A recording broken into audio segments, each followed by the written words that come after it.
My name is Dr. Gary Kirklis. I'm a general pediatrician at Phoenix Children's Hospital. Working here in this sort of environment, you have to be tough. You have to be a little rough around the edges. So I'm pregnant, and I got kicked down the stairs. Is the baby okay? The baby is okay.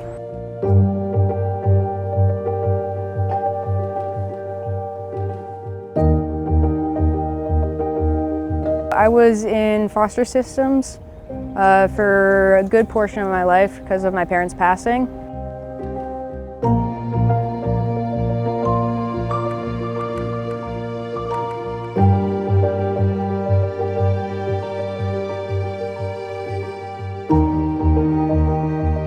I'm going through stuff with my stepdad, so I can't live in the same house with him.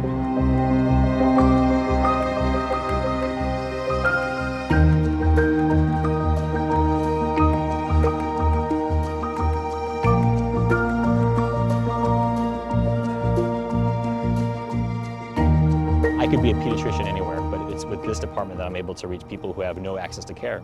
A rare opportunity. We are taking you on board PCH's medical mobile unit. Traditionally, patients go to a doctor's office. This office goes to patients. Everything that I'm used to doing at a normal clinic, I can do here. What you see is a fully functional 85-foot pediatric clinic. We have a triage room where the nurse would be able to get blood pressures. And when you're inside, it looks no different than a regular pediatric office, but of course, we're on wheels. So we prepare to roll out.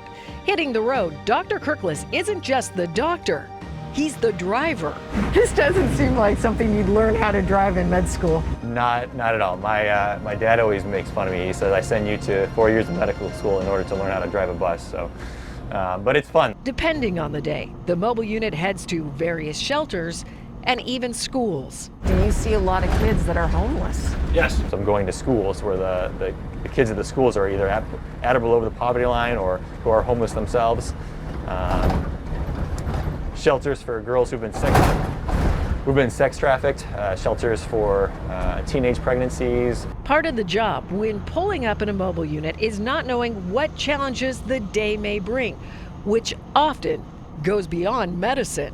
Maybe the generator's not working, maybe the toilet backs up, maybe we get a flat tire, and so that all comes in within a day's work. And so it can't just be a roadblock for you. You have to kind of think out of the box and say, all right, I have this problem, how am I gonna make it work? Today's stop, Home Base, a group home for young people who have aged out of the foster care system with nowhere else to go. Before coming to PCH, Dr. Kirklis worked in a practice he compares to a conveyor belt. One patient after another, appointments as short as 7 minutes. Now, the quarters may be cramped, but the visits are longer, often 30 minutes or more. So Bradley, how's it going? It's going great. Bradley has been getting treatment for insomnia. How has your sleep been? It's actually been a lot better. Good. In the big picture, this may be the only medical care these patients get. So doctors don't just want to treat what's wrong, they want to find and fix the source of the problem. I do want to get you into counseling too, because I think sometimes the stresses that we have in life will also affect our sleep too. This holistic approach changed Bradley's physical and mental health. They've made a very big difference in my life because without them, I would be very tired all day and probably very depressed too. So if you didn't have the doctors from PCH helping you out, what would you do? I would be in a very bad headspace and I wouldn't be very happy right now. But you're able to laugh right now. Right. A number of kids staying at Home Base who use the medical mobile unit agreed to talk to us. It's hard to go out and go to a hospital sometimes because they don't take the insurance that we have. And this place is easy to get to. They come right to us. I appreciate it so much. I don't like doctor's offices. I don't like a lot of people. And the fact that the med van is mobile, I really like that. With what some of these kids have been through, do you find sometimes they have trust issues?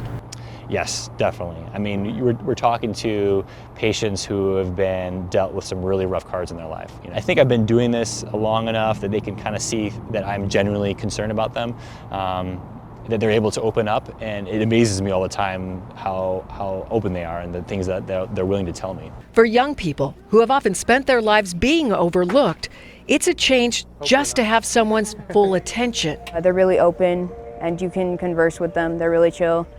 It's like having a conversation with a friend. Do you feel like they care? Yes, definitely. It's nice to have that. Yeah, it's new.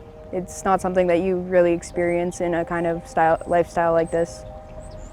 They look you in your eyes and everything else is just, nothing else is around. They just pay attention to everything you say. And what kind of difference does that make to you? It makes me feel like somebody really cares about like your health and your safety and stuff like that. Like, they're not here because of the money or anything. They're here because they really care. And care comes at a cost, but not to the patients. No one is turned away. The team often helps patients sign up for insurance, and PCH can call on a network of partners throughout the valley. What do you do when you encounter a health problem that you're just not equipped to take care of? It happens quite often. Unfortunately, with this job, I've become to be a little bit of a social worker and a case manager. So I'm able to use contacts with Phoenix Children's to get them into specialty care. The care on the mobile unit isn't just from PCH. It's from the community. The cost to run the mobile unit, from the gas to a stocked pharmacy, is partly paid for through donations. A support needed and appreciated more than the people who give will ever know. Yes, this is something that the community pays for. What does it mean to you? People who can do that are honestly godsends. What would you say to people who give their money to make sure you get health care? You know, not many people, you know, everybody goes through stuff. You know, not many people take time out of their day to think about the unknown, to think about us and just put money so that we're okay and that we're getting checked up on. I would just really thank them. I can guarantee you that if you give to those who are unfortunate, you will feel like $1,000,000.